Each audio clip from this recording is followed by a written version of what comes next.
स्वराज्य संघटनेच्या स्थापनेनंतर छत्रपती संभाजीराजे यांचे पुत्र जे आहेत ते शहाजीराजे प्रथमच सोलापूर जिल्ह्याच्या दौऱ्यावर आले. दरम्यान देखील माढा लोकसभेसाठी छत्रपती संभाजीराजे यांचं देखील नाव चर्चेत येत असलं तरी शहाजीराजे यांचा दौरा हा तितकाच महत्त्वाचा माढा लोकसभा मतदारसंघात मानला जातोय. माढ्यामध्ये त्यांचं स्वागत जे आहे ते जल्लोषामध्ये करण्यात आलं आहे. आपल्यासमवेत शहाजीराजे आहेत.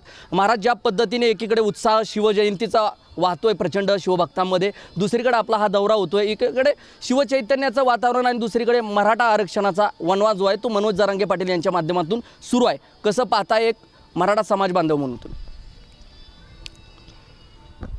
छत्रपती घराणं हे नेहमी जन्मापासून आम्हाला एकच गोष्ट शिकवलेली गेली आहे, ती आहे आम्ही आमच्या लोकांसाठी जन्मापासून भांडत राहणार आहे.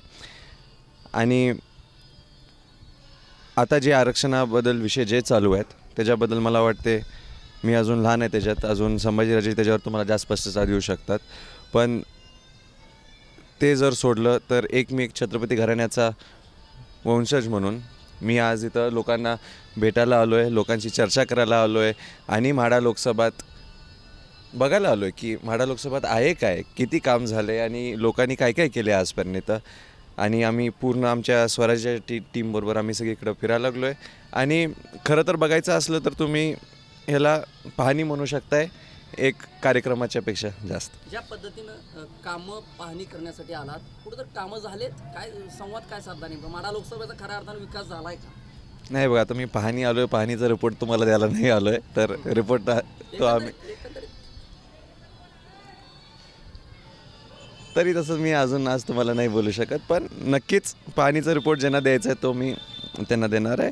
पण माढा लोकसभेत हेच नक्कीच आहे की काम तर आणि खूप मोठ्यापणाने होऊ शकते, कारण की इथं एवढे ज्येष्ठ नेते आहेत, राजकीय नेते होऊन गेलेत आणि येणार आहेत फ्युचरमध्ये. तर माढा लोकसभाकडून एवढं नाव मोठं आहे, तर अपेक्षा पण जास्त लोकांच्या जेवढ्या आहेत त्याच्या हिशोबाने काम व्हायला पाहिजे एवढंच मला वाटतं. संभाजीराजेंकडून त्या अपेक्षा पूर्ण होतील असं वाटतंय? संभाजीराजेंनाच विचारा. वडील पुत्रांचं नॉर्मली एकच लोक विचारतात, आमचं वेगळं आहे, आम्ही दोन वेगळे लोक आहे. तुम्ही त्यांना त्यांचं विचारा, मला माझं विचारा. स्वराज्य पक्षाच्या माध्यमातून आपण देखील आता वडिलांचा वारसा घेऊन आपण देखील सक्रिय मी इथं राजकीय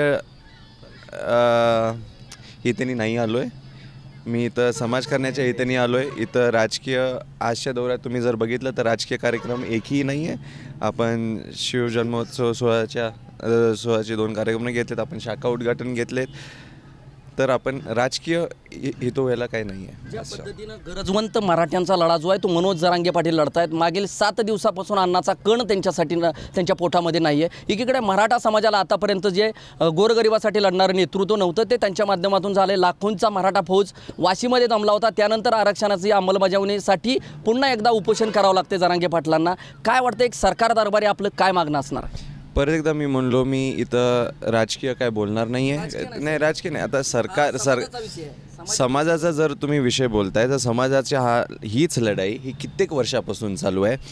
असेच जरांगे पाटील सारखे कित्येक लोक आलेत, कित्येक लोकांनी स्वतःचा जीव दिला आहे आपल्या आरक्षणासाठी. तर हा लढा जो आहे तो अगोदरचा चालू आहे आणि तो तसाच चालू राहणार जोपर्यंत आपल्या मराठ्यांना त्याचा रिझल्ट मिळत नाही तोपर्यंत. सरकार कुठंतर थापेबाजी करते असं म्हणायचं तुम्हाला? कुठंतर आश्वासन देऊन फक्त भिजत गोंगडा ठेवतंय? नाही, अजिबात नाही. ज्या पद्धतीनं संभाजीराजेंनी ठोस भूमिका मांडली होती की मराठा आरक्षण जर हवे असेल तर राज्य मागासवर्ग आयोगाला मराठा समाज जो आहे तो मागास सिद्ध करावा लागेल. त्याच दृष्टीनं सरकारची पावलं सध्या सुरू आहेत आणि अंतिम टप्प्यात ही येत्या कुठंतर संभाजीराजेंचं देखील मराठा आरक्षणावरचं म्हणणं सरकारनं आतोनातपणे कृतीत आणलं असं वाटतंय आपल्याला? हे बघा, जर मराठा समाजाला जे पाहिजे आहे ते जर तुम्हाला घडून द्यायचं असेल तर त्याला रस्ते काय जास्त नाही आहेत. त्याला जे राजेंनी मागच्या वेळेस सगळ्यांना स्पष्ट भाषेत सांगितले तेवढेच 2-3 रस्ते आहेत ते करायला. आणि आता जर सरकार ते करत असलं तर ती चांगलीच बाब आहे ना, कारण की तोच एक रूट आहे तो तुम्हाला आरक्षण मिळवून द्यायला मराठा समाजासाठी. ज्या पद्धतीनं शहाजीराजे यांची देखील संजय राऊत यांनी चर्चा केली आहे की कोल्हापूर लोकसभा मतदारसंघातून शहाजीराजे जे आहेत ते आम्ही त्यांना उभा करण्यास इच्छुक आहेत. संभाजीराजे देखील दुसरीकडे इच्छुक आहेत याच मतदारसंघातून. आणि त्यातूनच आता तुम्ही शाहू महाराज म्हणा लागलाय, शाहू महाराज म्हणा लागलाय. आणि काय ते शेवटला छत्रपती गादी त्यांची आहे अख्खी, तर आणि ते माझे आजोबा आहेत, तर असं कॉम्पिटिशनचा इथं तर विषय काही येतच नाही, कारण की ते शेवटला दुसरा आणि एक मूल आणि वडिलांचं नातं आहे ना. तर त्या दोघांमध्ये त्यांचं काय डिसिजन असेल ते त्यांचं डिसिजन आहे, तर त्यात मी का पडायचं. खरं सांगा. माड्यामध्ये वडील असावेत असं वाटतं आपल्याला. आता त्या तुमच्या समाजाच्या इच्छेवर आहे, तुम्हाला आम्हाला कुठं पोचवायचं आहे. तुम्ही सांगाल तिथं आम्ही पोचतो की. निश्चितच त्यामुळं माड्यासाठी संभाजीराजेंना जर तुम्ही मनावर घेतलं तर निश्चितच त्या दृष्टीने निर्णय होऊ शकतो, अशी प्रतिक्रिया जी आहे ती शाहू महाराजांनी व्यक्त केली आहे. कॅमेरा पर्सन बाळकृष्ण गायकवाड, मी संदीप शिंदे, TV9 मराठी, माडा, सोलापूर. ज्या पद्धतीनं भाजपची या ठिकाणी जी आहे ती उमेदवारीसाठी चाचपणी सुरू होती, त्यांच्यामध्ये मतभेद असले तरी माडा लोकसभा मतदारसंघातून संभाजीराजे जे आहेत ते या ठिकाणाहून येण्याची दाट शक्यता जी आहे ती या दौऱ्याच्या निमित्तानं वर्तवण्यात येते. त्यामुळं माड्याचा दौरा हा जो आहे तो निश्चितच महत्त्वाचा मानला जातोय. कॅमेरा पर्सन बाळकृष्ण गायकवाड, मी संदीप शिंदे, TV9 मराठी, माडा, सोलापूर.